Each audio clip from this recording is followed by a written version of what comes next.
সহি ইবাদতকারী হলে, সহি ইবাদত যদি তুমি করতে চাও, নামাজের আগে তোমার কাজ হলো মুরিদ হওয়া।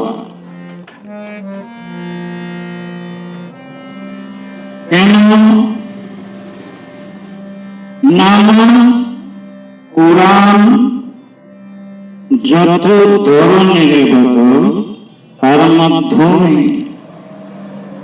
নামাজ, রোজা, কোরআন, হজ, যাকাত সকল আমি রাসূলের মাধ্যমে আল্লাহ পাঠিয়েছে। এখন যদি বলতে চাই, বললাম কেন নামাজের আগে বায়াত গ্রহণ করতে হবে, উচিলায় যেতে হবে, কি কারণ, কেন যাব, কথা আছে না?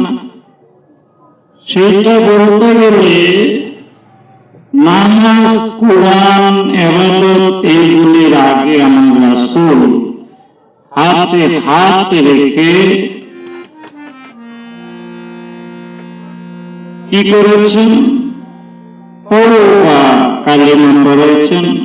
এই তওবাটা কালিমাটাই হলো বায়াত।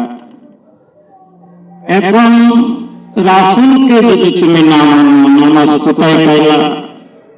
আর যদি মানো তাহলে বায়াত কেন হবে না?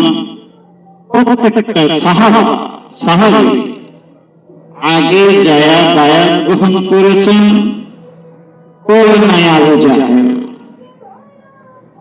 এরপরে হয় নাই এজিতেও নামাজ পড়তো।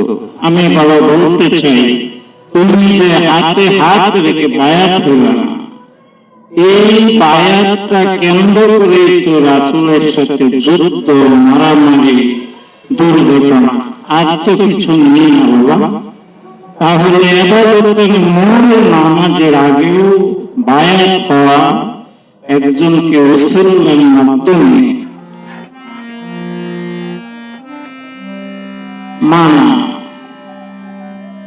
তুমি যখন বায়াত গ্রহণ করলা, সাহাবী যারা বায়াত গ্রহণ করেছে তারা রাসূলের হয়েছে, আল্লাহর ভালোবাসার লোক হয়েছে। এখন তুমি কেন হলো না? এই যে হলো না, এই যে কোন খারাপ কাজ করেছে। তাহলে এই ব্যাপারটা মাথায় নিয়ে বুঝো, আগে হলো বায়াত।